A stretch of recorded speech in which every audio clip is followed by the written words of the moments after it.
8월 17일 화요일 뉴스공의 온라인 큐티를 시작하겠습니다. 오늘 큐티의 말씀은 사도행전 18장 1절부터 11절까지의 말씀이고요. 제가 읽을 말씀은 2절, 3절, 그리고 5절, 6절입니다.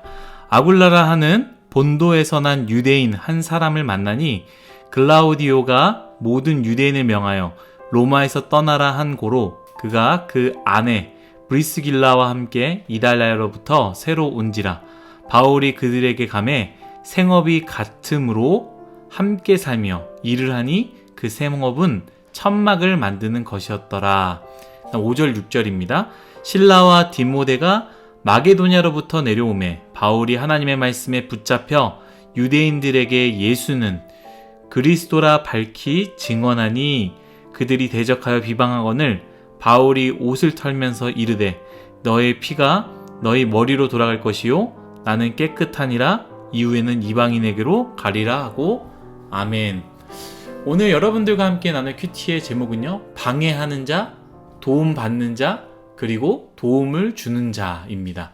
어제 큐티 기억나시나요? 바울이 아덴에서 말씀을 전하였습니다. 어제 나누지 않은 부분이었지만 바울은 아덴에서 말씀을 전했습니다. 그런데 이전과 같은 열매를 맺지 못했습니다. 늘 바울은 선포했을 때 우리가 잘 아시는 것처럼 많은 사람들이 그 말씀에 대해서 돌아오고 관심을 갖고 회개하고 돌이켰는데 어제 말씀 끝부분을 보면요, 아덴 사람들은 그렇게 그 말씀에 대해서 긍정적이지 않았습니다.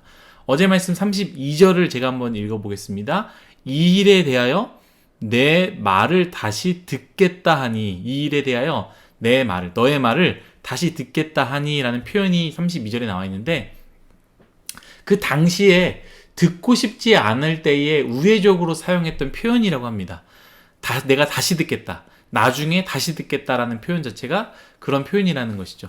많은 사람들이 하나님께로 돌아오지 않았고요, 열매 맺지 않았던 상황이었다라는 것이죠. 근데 고린도전서 2장 3절에 보면요, 이 부분과 연결이 됐어요. 여러분, 사도행전의 말씀 부분마다 이 전도여행 중에 쓴 편지들이 있지 않습니까? 그렇기 때문에 이 사도행전과 다른 책의 말씀과 전혀 다른 게 아니라요, 연결되어 있는 부분들이 있어요. 이런 것처럼 오늘 이 상황에 대해서 이 고린도전서에 좀 표현했던 부분들이 있습니다. 고린도전서 2장 3절에 바울이 어떻게 표현했느냐, 내가 약하고 두려워하고 심히 떨었노라 라고 바울이 고백을 했는데, 이 바울의 마음이 쉽지 않았다라는 거예요. 이때가 언제냐, 바로 아덴의 사건 이후에 바울이 그러한 마음이었다라는 것입니다. 그러한 상황에서 바울은 아덴을 떠났고요, 고린도에 이르렀고 그곳에서 여러 사람들을 만나게 됩니다. 바로 아굴라 부부와 마게도냐에서 내려온 실라와 디모데입니다. 바울이 참 힘들고 어려웠을 때 아굴라 부부는요, 바울에게 굉장히 큰 위로를 주게 됩니다. 또한 실라와 디모데를 만나서요, 좋은 소식과 선교 헌금을 받았을 때에 바울은 다시 한번 새로운 힘을 얻게 됩니다. 사실 바울이 힘들었던 것은요, 아마도 분명히 내가 하고 있는 것이 하나님 뜻 가운데 하는 일이고 그렇기 때문에 잘 돼야 한다라고 생각하는데, 생각만큼 열매를 맺지 않는 상황이니, 그 상황이 반복되니 바울은 낙심이 될 수밖에 없다라는 것이죠. 나는 하나님의 일들을 하고 있는 거 맞나? 하나님이 나를 도와주지 않는 건가? 내가 하는 일이 정말 하나님 기쁘게 하시는 걸까라는 그런 의심 또한 들었을 것입니다. 그래서 내가 약하고 두려워하니 심히 떨었노라 라고 이야기하지 않았겠습니까? 우리도 그런 생각 들지 않습니까? 저 또한 여러분들과 함께 청년대학부를 보내면서 계획했던 것들이 잘 안 될 때, 준비됐던 것들이 그만큼 열매 맺지 않았을 때에, 또 그러한 것들로 결과가 이루어지지 않았을 때, 또 그게 멈추게 됐을 때에 드는 생각은, 하나님이 이게 원하지 않으시는 것일까?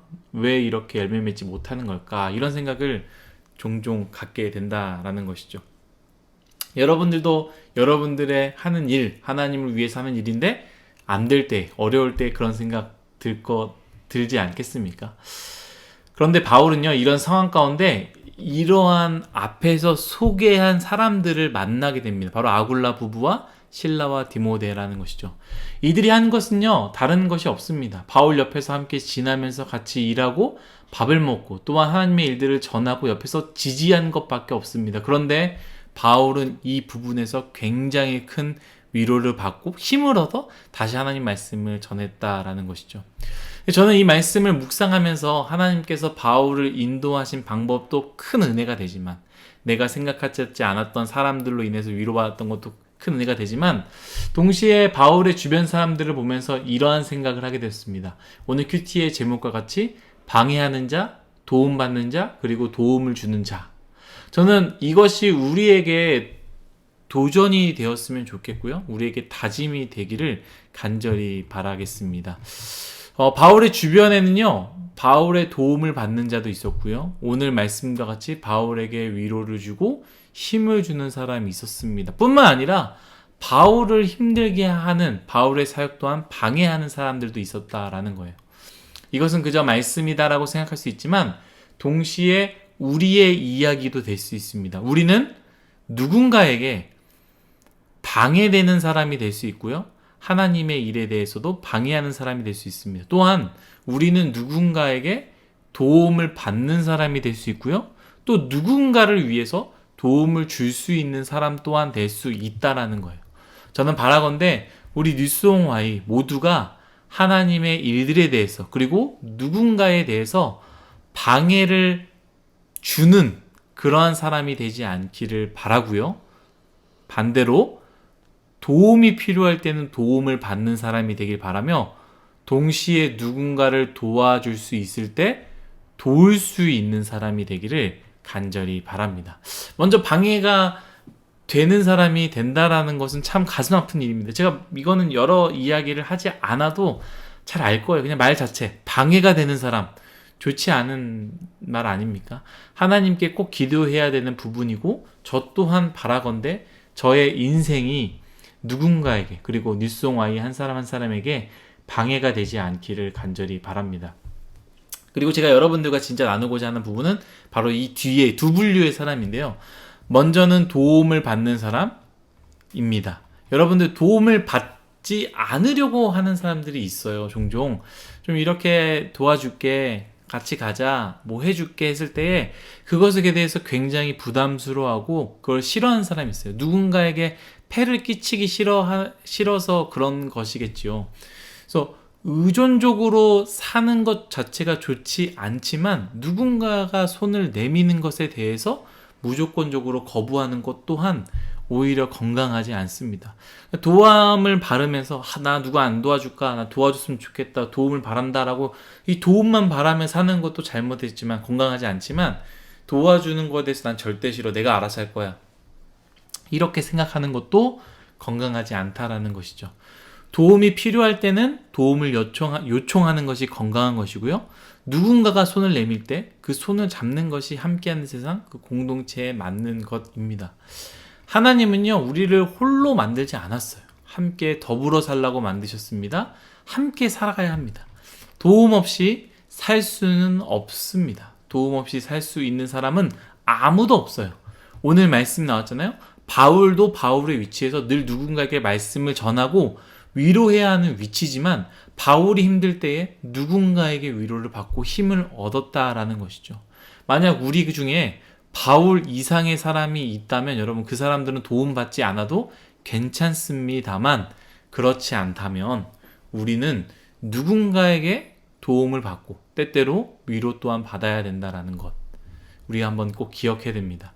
그런데 이게 너무나 중요합니다. 왜 이게 중요하냐면, 도움을 받고 위로를 누군가에게 받아야지, 그 경험이 있어야지 다시 누군가를 도움을 주고 위로를 줄 수 있기 때문입니다. 누군가의 도움을 패라고 생각해서 그 도움을 받지 않는 사람들은요, 위로가 필요한 사람, 도움이 필요한 사람에게 동일하게 그 사람에게 그것을 주면 안 된다, 오버하는 거다, 괜히 내가 나서는 건가? 라고 생각하면서 손을 내밀지 않는 경우들이 많이 있다라는 것이죠. 도움을 받아봐야 도울 수 있고, 위로를 받아봐야 누군가에게 위로를 줄 수 있다라는 것, 우리가 꼭 기억해야 됩니다. 사랑하는 뉴스송 Y 여러분, 저 또한 도움을 많이 받았던 사람입니다. 우리 뉴스송 Y 사람들 한 사람 한 사람의 격려가 위로가 되고요, 굉장히 큰 힘이 됐습니다. 종종 저한테 문자로 보내주시고, 전사님 고마워요, 힘이 됩니다라는 그런 문자 하나하나가 굉장히 위로가 되고 격려가 되고 내가 바르게 가고 있구나라는 생각이 들 때가 굉장히 많이 있습니다. 여러분들의 인생에 누군가에게 방해가 되지 않는 인생을 바라며 또한 도움이 필요하다면 손을 내밀고 그 도움을 받는 사람이 되길 바라고 또한 그 받은 도움으로 누군가를 다시 돕는 그러한 인생이 되시기를 여러분 간절히 바라겠습니다. 그리고 오늘 하루도 도움과 위로가 필요하다면 도움과 위로를 요청하시고요. 누군가에게, 직장 동료에게, 친구들에게 혹은 가장 가까이 있는 가족들에게 용기를 내어서 그 사람들이 도움이 필요하다면 도움을 주고 위로가 필요하다면 위로를 줄 수 있는, 사실 도움과 위로라는 건 용기가 필요합니다.